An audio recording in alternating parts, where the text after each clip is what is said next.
Baltic देशों के लोग रूस की ताकत की भूख से बखूबी वाकिफ हैं। एक ही दुश्मन है जो रूस है, तो ये सोचना बेवकूफी होगी कि रूस बहुत दूर है। नहीं। बाल्टिक देशों को सोवियत संघ से आजाद हुए अभी सिर्फ 30 साल ही हुए हैं। अब यहाँ के बहुत सारे लोग अपने पुराने शासक मॉस्को को शक की निगाह से देख रहे हैं। वे हथियार उठाने और मोर्चे पर जाने के लिए तैयार हैं, अपने दुश्मन से लड़ने के लिए, अपना घर बचाने के लिए। बाल्टिक सागर के किनारे रहने वाले लोग अपनी आजादी फिर से नहीं खोना चाहते। मैं डरता नहीं हूँ। अगर यूक्रेनी रूसियों को हरा सकते हैं तो हम भी हरा सकते हैं। आने दो उन्हें, हम दिखा देंगे। मैं एस्टोनिया, लातविया और लिथुआनिया के लोगों से मिलने आई हूँ। तीनों ही देशों की सीमा रूस से मिलती है। हालिया वक्त में चल रही जंग इन बाल्टिक देशों के निवासियों को स्याह अतीत याद दिला रही है।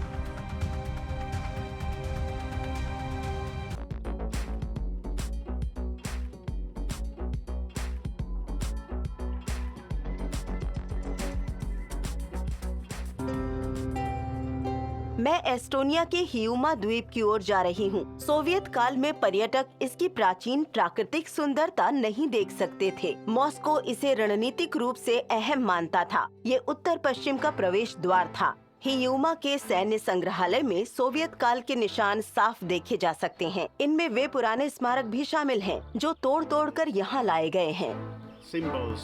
सोवियत संघ ने 1940 में एस्टोनिया पर कब्जा कर लिया था, तो क्या हमें अब भी हम पर कब्जा करने वाले सैनिकों की जय जयकार करनी होगी? मुझे तो नहीं लगता। ये उस वक्त की बात थी। यूक्रेन में जंग छिड़ने के बाद से एस्टोनिया ने अपनी सार्वजनिक जगहों से सोवियत स्मारकों को हटाने के लिए कदम उठाए हैं। रूस के साथ बाल्टिक देशों के संबंध पहले से कहीं ज्यादा जटिल हो गए हैं। लातविया, फिनलैंड, स्वीडन और बाल्टिक सागर, पोलैंड, जर्मनी, डेनमार्क, ये सभी दोस्त हैं और एक ही दुश्मन है जो रूस है। ये सोचना बेवकूफी होगी कि रूस बहुत दूर है। नहीं। यूक्रेन में चल रही जंग की वजह से कुछ नए संग्रहालय भी खुले हैं, जिनके प्रतीक बिल्कुल स्पष्ट हैं। ये बाखमुत इलाके से आई असली निशानी है। वर्दी और हेलमेट के ये टुकड़े मारे गए रूसी सैनिकों से लिए गए थे।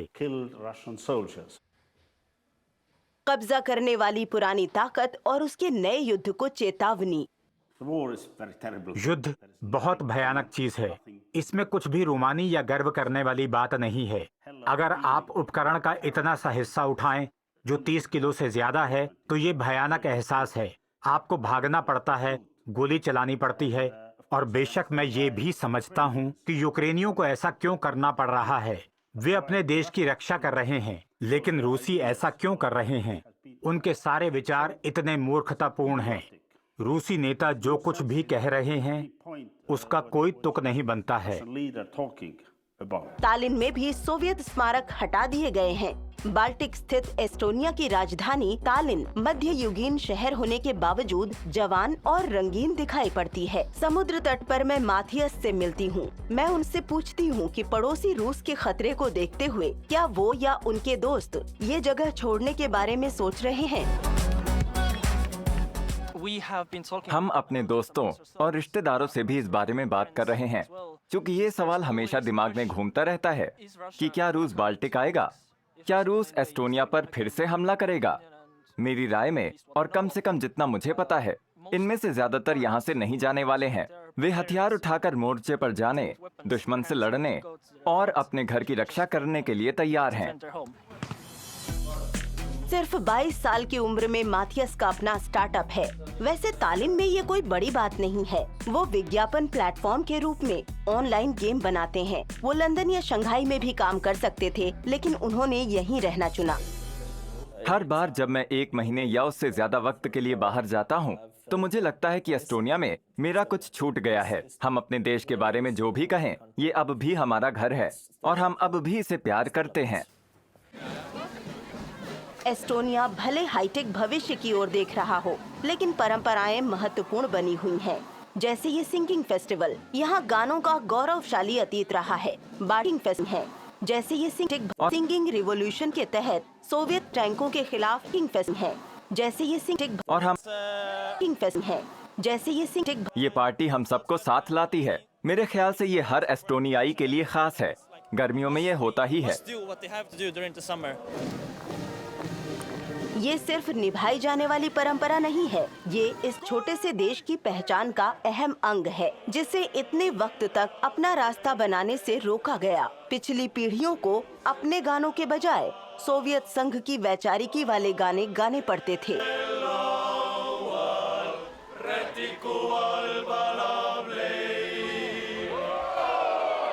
मेरे दादाजी एक मंडली में गाते थे। मेरी माँ डांसर थी। मैं पिछले 18 सालों से इस मंडली का गायक हूँ। तो ये मेरा और एस्टोनिया की संस्कृति का हिस्सा है, जो पहले से हमारे भीतर समाया हुआ है। 15 लाख से भी कम आबादी वाला एस्टोनिया अक्सर यूरोपीय इतिहास के शतरंज की बाजी में केवल मोहरा बनता रहा है। हम एस्टोनिया के सांस्कृतिक रूप से सबसे रूसी शहर नार्वा का रुख करते हैं। बस एक नदी दोनों देशों को अलग करती है।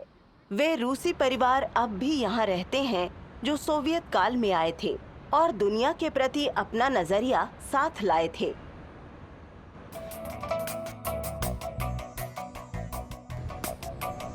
टूरिस्ट गाइड आंद्रे के साथ हम रूसी धरती से बस कुछ मीटर दूर इस नदी में हैं।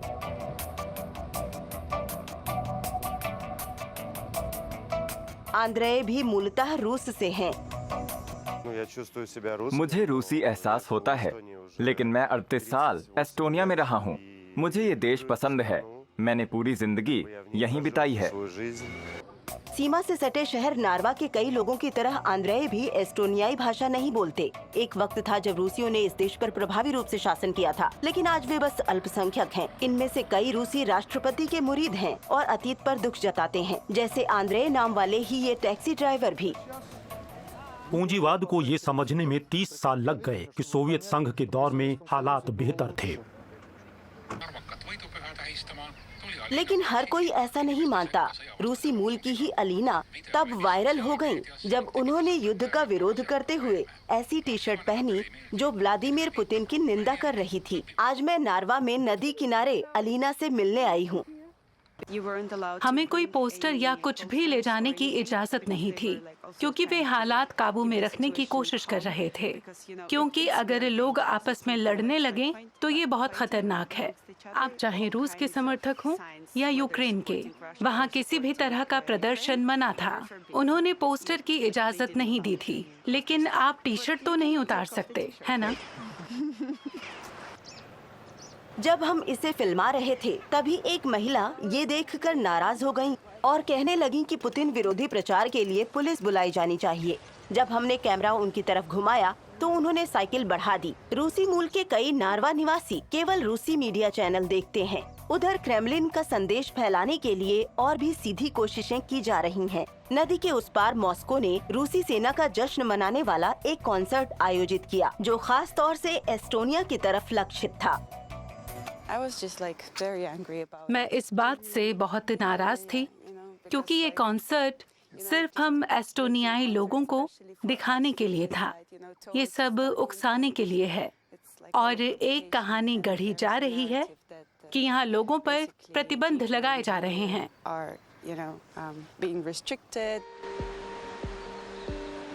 सीमा पर्यटकों के लिए बंद है, लेकिन जिनके परिवार दोनों तरफ रहते हैं वे आ जा सकते हैं। यूक्रेन युद्ध के बारे में खुलकर बात करना नार्वा में पसंद नहीं किया जाता, लेकिन अलीना ऐसा ही करती हैं। बेशक मैं उम्मीद करती हूँ कि यूक्रेनी जीतेंगे। हालांकि मुझे इस बात की थोड़ी चिंता है कि पुतिन के बाद क्या होगा। रूस के स्पष्ट प्रभाव के बावजूद हम अब भी एस्टोनिया में हैं। अलीना हमें घर बुलाती हैं। 22 साल की अलीना टीचर हैं। पुतिन के खिलाफ प्रदर्शन करने के बाद उनके स्कूल ने उन्हें इस्तीफा देने को कहा। वो खुद को एस्टोनियाई मानती हैं। वो समझाती हैं कि रूसी लोग सोवियत युग की ओर इतनी हसरत से क्यों देखते हैं। कभी कभी मुझे लगता है कि शायद उन दिनों जिंदगी आसान भी थी। आपकी एक विचारधारा थी, एक नौकरी थी, एक घर था, वही दोस्त थे। लेकिन आज ये सब बहुत नाजुक है, अनिश्चित है और हमारे पास बहुत सारे विकल्प हैं। आज हमें बहुत कुछ जानना होता है, गहराई से सोचना होता है, तो अब ये सब आसान नहीं रह गया है। एस्टोनिया 1991 से आजाद मुल्क है। तब से रूसी मूल वाले कई एस्टोनियाई परिवारों में दरार पड़ गई है। इनमें अलीना का परिवार भी शामिल है। मैं भी खुद को एस्टोनियाई मानती हूँ और यकीनन अपने पापा से प्यार करती हूँ। हमारे राजनीतिक विचार अलग अलग हैं, अपनी पहचान को लेकर नजरिया अलग है। मुझे लगता है उन्हें ये बात खटकती है, मैं उनके जैसा नहीं सोचती। और मेरी माँ कहती हैं बहुत बढ़िया, लेकिन हमारे बीच अच्छे रिश्ते हैं। तो वो पुतिन के पक्ष में भी हैं? हाँ। लेकिन इससे आपको दिक्कत नहीं है? नहीं, कभी कभी हमारे बीच गर्मा गर्म बहस होती है, लेकिन फिर हम इस बात पर सहमत होते हैं कि वक्त बताएगा। यकीनन वक्त ही बताएगा।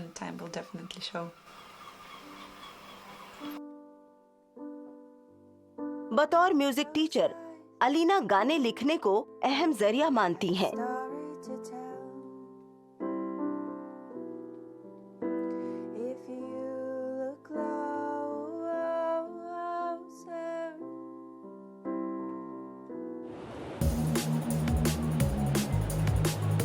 हम एस्टोनिया के सुदूर पश्चिम में बसे हियूमा द्वीप पर लौटते हैं।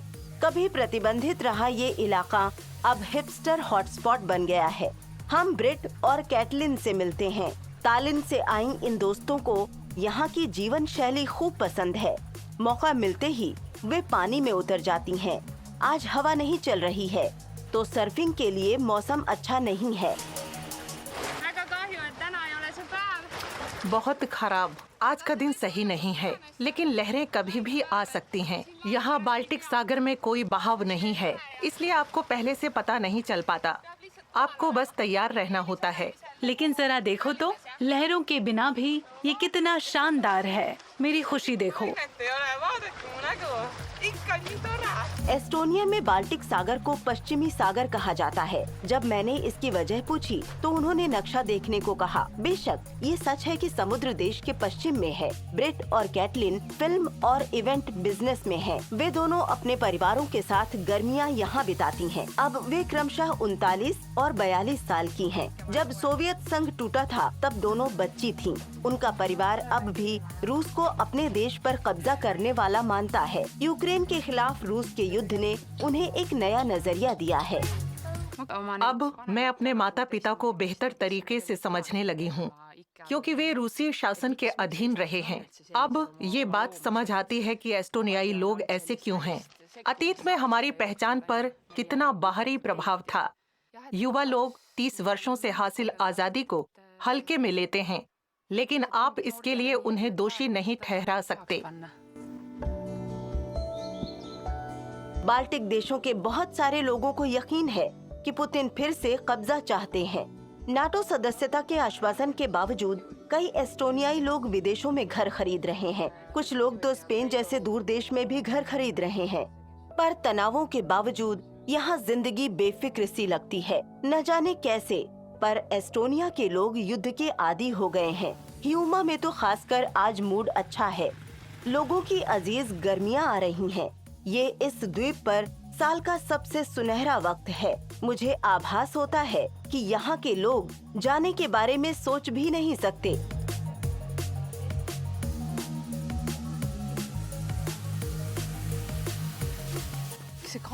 हम हियूमा के जादू में बंधे हुए हैं और इसकी वजह है कलाना नाम की ये जादुई जगह।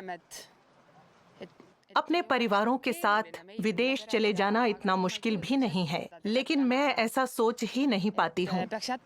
दोस्तों और परिवार को पीछे छोड़ना आसान नहीं होगा, लेकिन यकीनन इस बारे में सोचा जरूर था।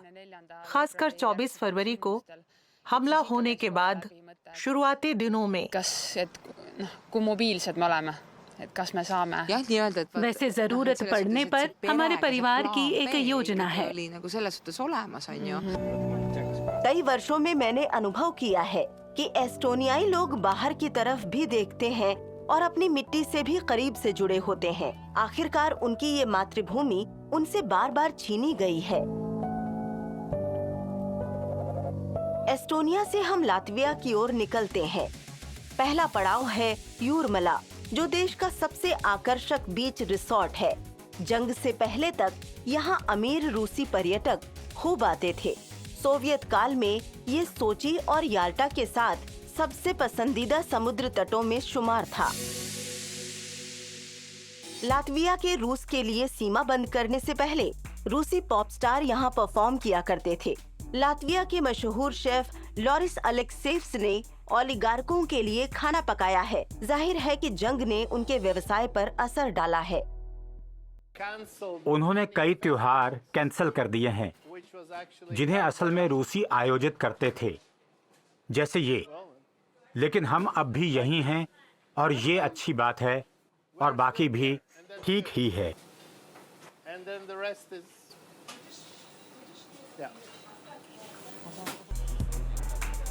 अंधाधुंध खर्च करने वाले रूसियों के बिना लॉरिस की बिक्री गिरी है। फिर भी वो रूस पर लगाए गए प्रतिबंध समझते हैं। जर्मनी में भी ऐसा ही है। अगर जर्मन कंपनियों ने रूस के साथ बहुत सारे सौदे किए हैं और आप पूछें कि क्या आपको बुरा लग रहा है, पैसों के मामले में शायद बुरा लगे, लेकिन दूसरा पहलू देखें तो शायद आपको इसका बुरा नहीं लगेगा। लॉरिस कहीं और जाकर शेफ बनने की सोच भी नहीं सकते। वो इस तट के पास ही पले बढ़े हैं।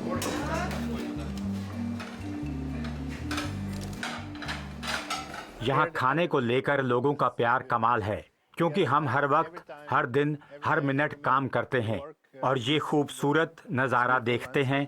इससे मदद मिलती है।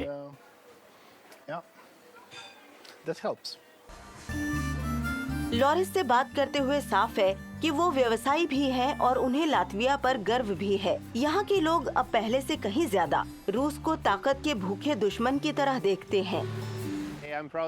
मुझे अपनी भाषा पर गर्व है, क्योंकि सिर्फ 15 लाख लोग ही ये भाषा बोलते हैं, या शायद इससे भी कम। मैं कहूँगा कि ये विरासत है। हमें इस भाषा को बनाए रखने और बचाने की बहुत जरूरत है।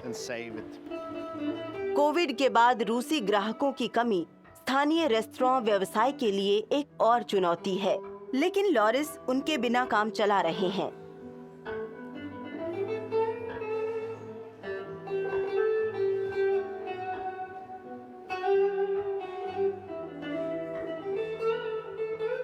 हम यूरमला से पश्चिम की ओर बढ़ते हैं। वहाँ लातविया के बाल्टिक तट का बहुत अलग अनुभव मिलता है। यहाँ भी कभी लोगों की जिंदगी पर मॉस्को का नियंत्रण था। कारोस्टा के पुराने नौसैनिक अड्डे पर सोवियत नौसेना कर्मियों के लिए बनाई गई सैन्य जेल है। अब ये उपयोग में नहीं है। आज आप यहाँ पैसे देकर जेल का अनुभव ले सकते हैं। मैं कुछ दिलचस्प खोज रहा था, ये दिख गया और अब हम यहाँ हैं। मेरे पति ने मेरे पिछले जन्मदिन पर मुझे ये तोहफा दिया था, एक रोमांटिक वीकेंड। इस कपल ने इस एक्सट्रीम टूर के लिए 50 यूरो खर्चे हैं। सुनो तुम, ये सामान उठाओ, सारा सामान, तुम सब, सारे के सारे। अगर कोई इडियट है तो जैसे यहाँ टॉमस है। यहाँ प्रतिभागियों के साथ कानून तोड़ने वाले सोवियत नाविकों जैसा सलूक किया जाता है। क्या तुम सांस ले सकते हो? क्या आप सांस ले सकते हो? देखा, ये कारगर है। इस नकली सैन्य जेल में आदेश मानने ही होते हैं। ये कमाल का अनुभव है। ये बढ़िया है, दिलचस्प है।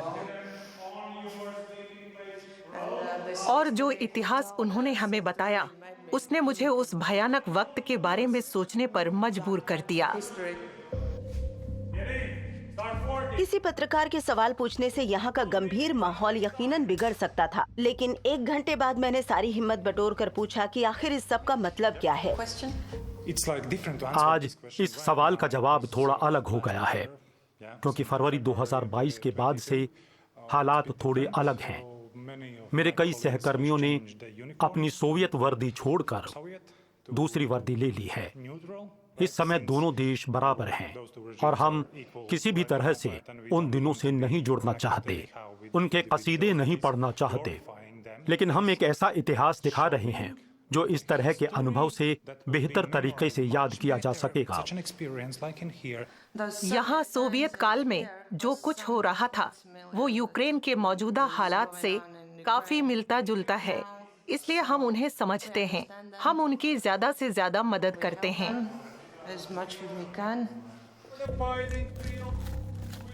समय बीत रहा है। 3 घंटे की ड्रिल प्रैक्टिस और फिर भारी गोला बारूद ढोना, इसे तो देखना भी थकाने वाला है। ये दिलचस्प अभ्यास था। जब हमें तोप खाने के गोले उठाने थे, वे बहुत भारी थे। मुझे लगता है कि वो 40 किलो का था और किसी खास वजह से इतना भारी था, क्योंकि हम 4 में से केवल 2 लोग ही उसे उठा पाए थे। उस वक्त मुझे एहसास हुआ कि इन सैनिकों के लिए, यूक्रेनियों के लिए अपने देश की रक्षा करना कितना मुश्किल होगा, क्योंकि ये बहुत ही मुश्किल है। अगली सुबह ये सब खत्म हुआ, लेकिन लकड़ी के तख्ते पर सोने का एहसास लोगों के शरीर पर छूट गया है। रात कैसी बीती? होटल जैसी तो बिल्कुल नहीं थी। कोई ताज़ी हवा नहीं, हर जगह फफूंद, लकड़ी का बिस्तर। लेकिन मैंने कर दिखाया। क्या ये इस लायक था? बिल्कुल, मैं तो कहूँगा कि सब एक बार करें।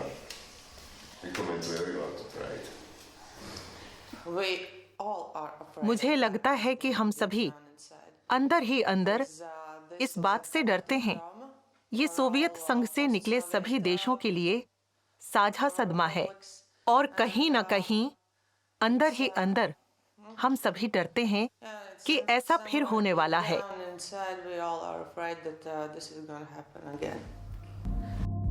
क्या जेल जैसा अनुभव वाकई जरूरी है? क्या ये अजीब नहीं है, सनकी जैसा? या क्या ये वाकई लोगों को मौजूदा हालात को बेहतर ढंग से समझने में मदद करता है? इन सवालों का कोई आसान जवाब नहीं है, लेकिन एक बात साफ है कि कब्जे का खतरा लातविया में एक बार फिर मुद्दा है।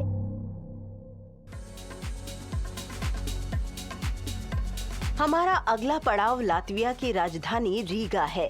हम लातवियाई लोगों और यहाँ बसने वाले रूसियों के बीच संबंधों को और जानना चाहते हैं। हम रीगा की फेमस मार्केट में आए हैं। हम यहाँ जर्मन नॉन प्रॉफिट संस्था फ्रीडरिश ईबर्ट फाउंडेशन के क्षेत्रीय निदेशक राइनहार्ड क्रूम से मिलने आए हैं। 1990 के दशक की शुरुआत में उन्होंने मॉस्को में बतौर पत्रकार काम किया है। फिर वो लातविया में विदेश संवाददाता बन गए थे। यहाँ के बहुत लोगों की तरह वो भी रूसी बोलते हैं। मुझे यहाँ आना पसंद है क्योंकि मैं पत्रकार था। लातविया और यहाँ के लोगों पर कई अलग अलग ताकतों का प्रभाव पड़ा है और यहाँ बहुत विरोधाभास हैं और यहाँ आपको इसका एहसास होता है। हालांकि मैंने अक्सर ऐसा किया नहीं है, मगर आपको यहाँ बेहतरीन कहानियाँ मिल सकती हैं। इसमें लातविया रूस संबंध भी शामिल है। बिल्कुल, रूस के साथ कैसे तालमेल बिठाया जाए। भले लोग रूस को पसंद करें या ना करें, यहाँ रूसी भाषी अल्पसंख्यक बहुत सारे हैं। कुछ रूसी बोलते हैं, कुछ लातवियाई। पहले यहाँ कोई अंग्रेजी नहीं बोलता था। बहुत सारी चीजें अब यहाँ मिल नहीं रही हैं, क्योंकि प्रतिबंधों की वजह से रूसी सप्लायर यूरोपीय संघ को माल बेच नहीं पा रहे हैं। उनकी जगह पश्चिमी सामान ने ले ली है।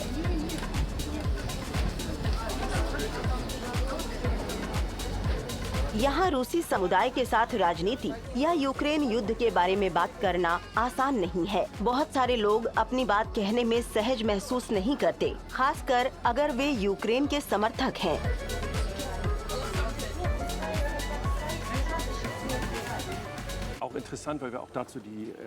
ये दिलचस्प है। हमने इस बारे में लोगों से सर्वे किया। रूसी भाषी अल्पसंख्यकों में से बहुत सारे लोग यूक्रेन का समर्थन करते हैं, लेकिन ऐसे परिवार भी हैं जो अब भी रूस के साथ हैं। रूस यूक्रेन युद्ध के मद्देनजर लातविया सरकार ने सोवियत काल के दौरान यहाँ बसे रूसियों के लिए नियम बदल दिए हैं। अब रूसी भाषा को स्कूली पाठ्यक्रमों से हटा दिया जाएगा। रूसी नागरिकों को लातवियाई परीक्षा देनी होगी। अगर वे फेल हो जाते हैं तो उन्हें देश छोड़ना पड़ सकता है। हालांकि बहुत सारे लोग दशकों से यहाँ रह रहे हैं। क्या लातवियाई लोगों की साझा पहचान नहीं है? ये बेहतरीन सवाल है। अति रूढ़िवादी नेता कहेंगे कि लातविया लातवियाई लोगों का है और रूसी भाषी अल्पसंख्यक उन पर थोपे गए हैं। ये एक हद तक सच भी है। सोवियत के कब्जे के बाद बहुत भारी संख्या में लोग तीनों बाल्टिक देशों में पहुंचने लगे थे, लेकिन अब वे इस देश का हिस्सा हैं। उम्मीद है कि जैसे जैसे बूढ़े लोग खत्म होते जाएंगे, युवाओं का लातविया और यूरोप के साथ ज्यादा सकारात्मक संबंध होगा। सर्वे में भी यही बात निकल कर आती है।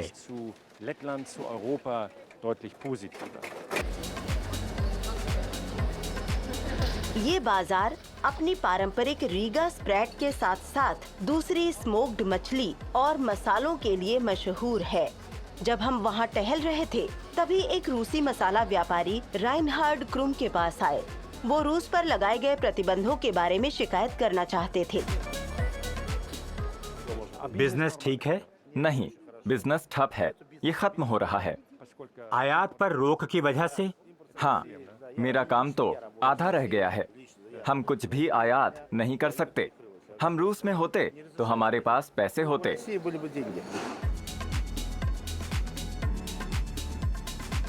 लातविया की राजधानी रीगा में तनाव के दो सिरे हैं। एक ओर पहले शासन करने वाले मॉस्को की मानसिकता है और दूसरी ओर अपनी पहचान बचाने में जुटे लातवियाई हैं। रूसी समुदाय में कुछ लोग अब भी पुराने दिनों को याद करते हैं, लेकिन रीगा में अब कई ऐसे निर्वासित रूसी भी रहने लगे हैं जो अपने देश में सुरक्षित महसूस नहीं करते हैं।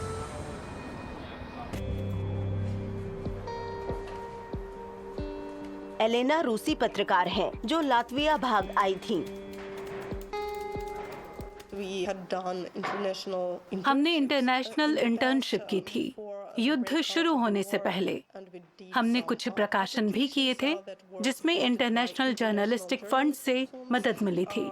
इस वजह से हमें विदेशी एजेंट कहा जाने लगा। यकीनन हमने युद्ध का समर्थन नहीं किया।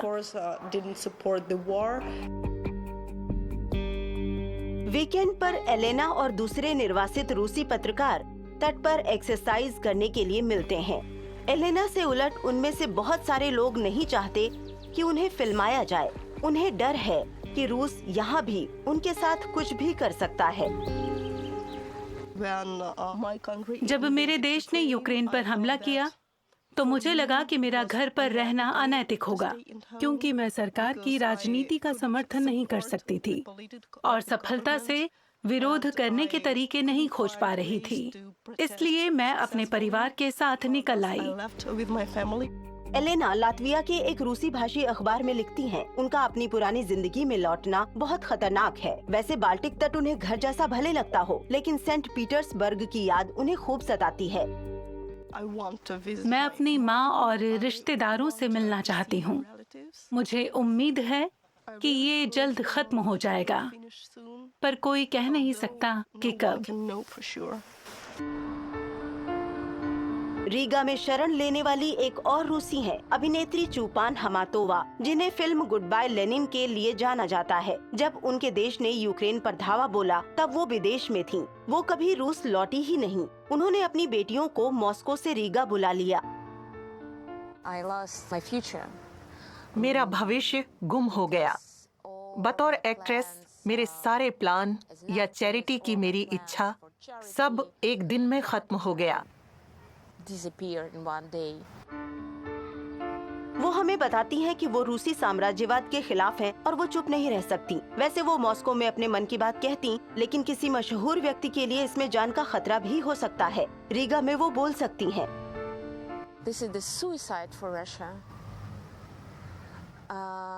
ये रूस के लिए खुदकुशी जैसा है, क्योंकि इसका कोई भविष्य नहीं है। पुतिन, उनके दोस्तों और सहकर्मियों ने देश का भविष्य छीन लिया। They took future from the country. Riga Moscow से बस 1000 किलोमीटर दूर है। इसकी निकटता और लोकप्रियता इसे संभावित निशाना बनाती है। इधर लातविया के पश्चिम में बसे कारोस्टा में लौटते हैं। ये कभी नौसेना बेस के लिए बनाया गया वाटर टावर था। अब इसमें इगोन स्पेरसिविच जैसे लातवियाई कलाकारों के स्टूडियो हैं। जब लातविया सोवियत संघ से आजाद हुआ तब इगोन्स सिर्फ 9 साल के थे। जब मैं सोवियत संघ के बारे में सोचता हूँ तो वो मुझे बोरिंग और धुंधला याद आता है। मेरे दिमाग में सोवियत की यही तस्वीर है। आज के दौर में सब कुछ ज्यादा रंगीन और दिलचस्प हो रहा है। आज ज्यादा विविधता और ज्यादा खुलापन है। आजादी।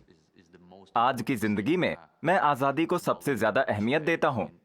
ये ऐसी चीज है जो सोवियत दौर में नहीं थी।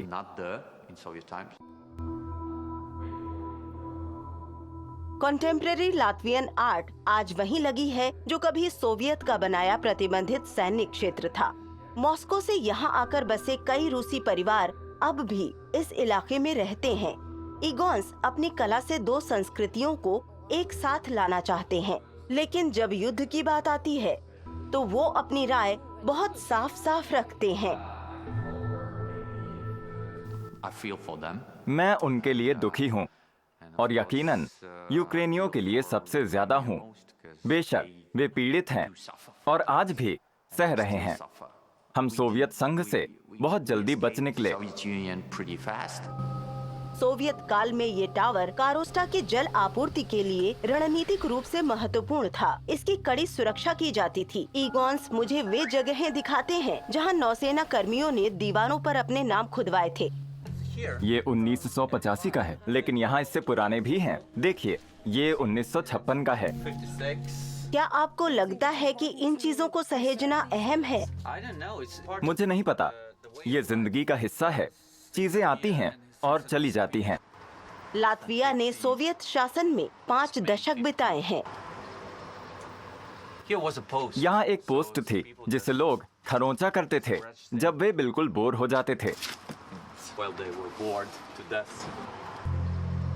इस पुराने सैन्य स्थल को यहाँ काम करने वालों ने नई जिंदगी दे दी है। इनमें मुख्य रूप से इगोन्स जैसे युवा लातवियाई हैं। फिर हम लिथुआनिया जाते हैं। हम कुरोनियन स्पित नाम की जगह के साथ साथ चल रहे हैं जो रूसी एक्सक्लेव कैलिनियन ग्राद की सीमा पर है। इस प्रायद्वीप में शानदार नज़ारे दिखते हैं। इसका एक हिस्सा लिथुआनिया का है और दूसरा रूस का। हमारी नाव सोतेरास चला रहे हैं। वो यहाँ पले बढ़े और बचपन में जर्मन भाषा सीखी ताकि पर्यटन कारोबार का ज्यादा फायदा उठा सकें। उन्हें मॉस्को के कब्जे वाले दिन आज भी याद हैं। पुतिन बाल्टिक देशों के नुकसान से कभी उबर नहीं पाए। अगर वे आते हैं तो आएंगे। मैं क्या ही कर सकता हूँ। मैं अपना बोरिया बिस्तर समेट कर जर्मनी जा सकता हूँ, क्योंकि मेरी जर्मन मेरी अंग्रेजी से बेहतर है। बस इतना ही होगा। सोतेरास बोट टूर के ऑफर बताने लगते हैं। मुझे लगता है कि वो सियासी हालात के बारे में सोचना नहीं चाहते हैं। मैं हर वक्त खबरें नहीं सुनना चाहता। जब यूक्रेन जीतेगा तो मैं फिर से खबरें देखूंगा, लेकिन अभी नहीं। सोतेरास का पूरा परिवार पर्यटन से जुड़े काम करता है। वो हमें अपने परिवार के होटल में बुलाते हैं। हम बात करते हैं कि रूस के इतने पास रहना कैसा लगता है। जो लोग डरे हुए थे वे पहले ही चले गए। उन्होंने स्पेन में घर खरीद लिए और अपनी नौकरियां भी छोड़ दी। बाकी सब पहले जैसा ही चल रहा है।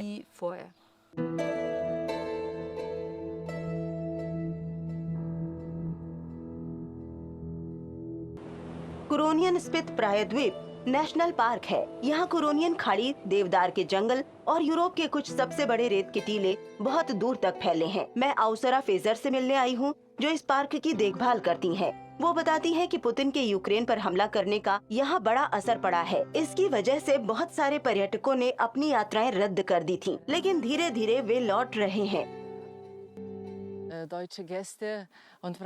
जर्मन पर्यटक हमसे पूछते हैं कि क्या रूस करीब है। हमें उन्हें बताना पड़ता है हाँ, बहुत ही करीब। फिर वे फेरी की टाइमिंग पूछते हैं ताकि कुछ होने पर वे जल्दी से निकल सकें।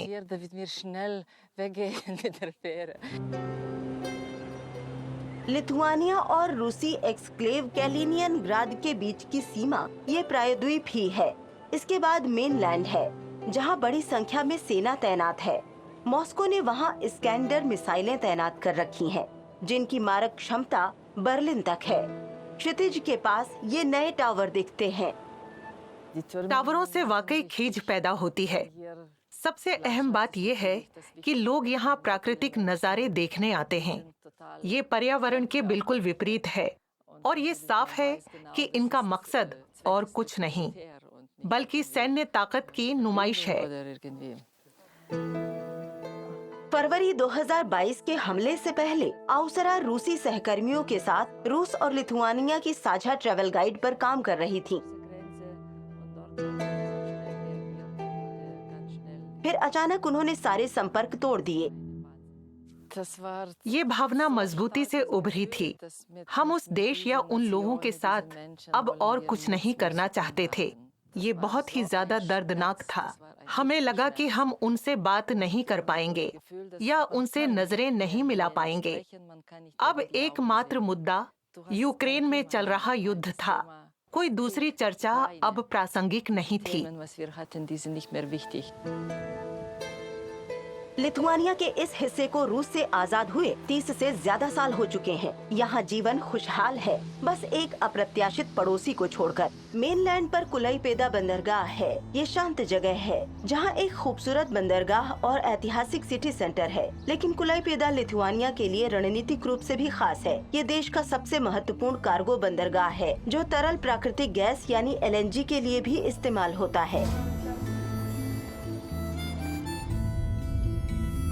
टर्मिनल की ट्रेड मैनेजर युर्गिता शिलंस्कातिया वेंस्लोवेनिया ने हमें LNG टर्मिनल के आसपास की जगह दिखाई। यहाँ शूटिंग की इजाजत लेने में काफी वक्त लगा, खासकर मौजूदा हालात को देखते हुए। ये महत्वपूर्ण इंफ्रास्ट्रक्चर है और यहाँ नौसेना की मौजूदगी बढ़ रही है।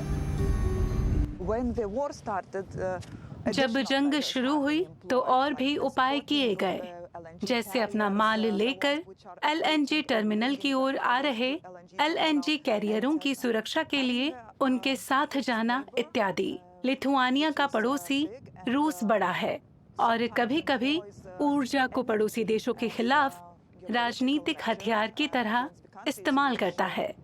लिथुआनिया को ऐसी परिस्थितियों का अनुभव है। युर्गिता ने मुझे बताया कि उनकी कंपनी पर लंबे समय से साइबर हमले हो रहे हैं। LNG टर्मिनल देश की ऊर्जा स्वतंत्रता का प्रतीक है। 2014 में इसका परिचालन शुरू होने से पहले लिथुआनिया गैस के लिए रूस पर निर्भर था। शुरुआत में लिथुआनिया को रूस पर भरोसा नहीं था और उसने LNG की अंतर्राष्ट्रीय आपूर्ति का विकल्प चुना। सरकार ने भी रूसी गैस पर निर्भर होने के खिलाफ चेतावनी दी थी। जर्मनी से उलट Lithuania Nord stream 2 gas pipeline का कट्टर आलोचक था। सामान्य तौर पर लिथुआनिया भौगोलिक रूप से रूस के बहुत करीब है। इस तथ्य के बावजूद कि हमारी सीमा रेखा बहुत लंबी नहीं है, हमारे पास कैलिनियनग्राद एनक्लेव वाला इलाका है। हमारी सीमा बेलारूस से भी लगती है, जो मौजूदा वक्त में तो खासकर रूसी नीतियों से मजबूती से जुड़ा है।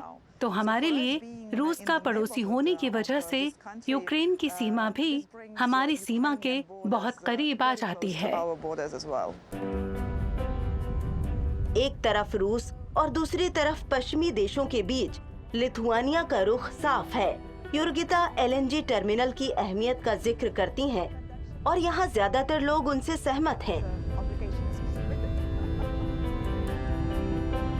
पहली बात तो ये है कि बाल्टिक सागर के आसपास के सभी देश बाल्टिक सागर साझा करते हैं। ये हमें एकजुट करता है और संयुक्त परियोजनाओं के लिए सहयोग के मौके पैदा करता है।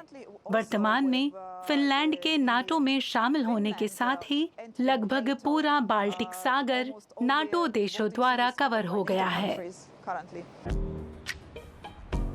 ये सभी उस साझा खतरे के खिलाफ एकजुट हैं जो उनके दरवाजे पर खड़ा है।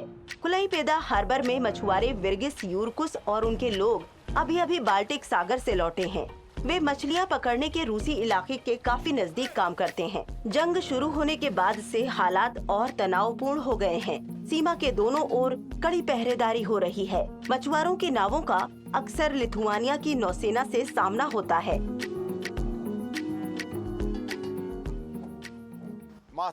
हम तनाव देख सकते हैं। चारों तरफ ड्रोन उड़ रहे हैं।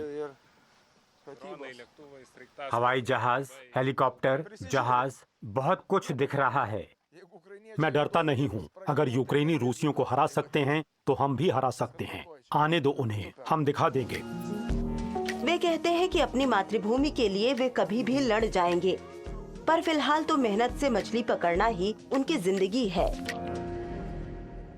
बाल्टिक मेरा घर है, सीधी सी बात है। मैं यहीं पला बढ़ा हूँ। मैं 30 सालों से यहाँ काम कर रहा हूँ। अब मेरा बेटा भी यहीं काम शुरू कर रहा है। यही मेरा सब कुछ है। हम नाविकों का देश हैं। कुलाइपेदा के लोगों के लिए समुद्र ही सब कुछ है।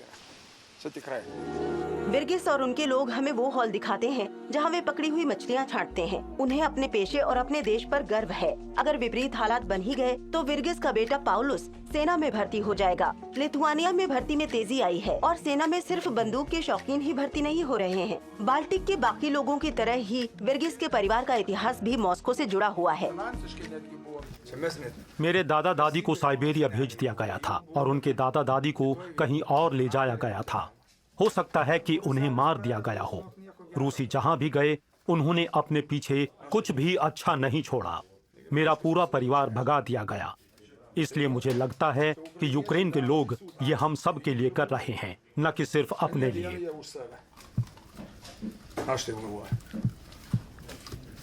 विर्गिस के बेटे पाउलुस के पास इंजीनियरिंग की डिग्री है, लेकिन वो इसे समय की बर्बादी मानते हैं। वो समुद्र में काम करना चाहते हैं। वो परंपराएं जारी रखना चाहते हैं और अपने देश और इसके मूल्यों की रक्षा करना चाहते हैं। एक सबसे बड़ी बात बाल्टिक देशों को एकजुट कर रही है। वे तय कर चुके हैं कि वे अपनी आजादी फिर कभी नहीं खोएंगे।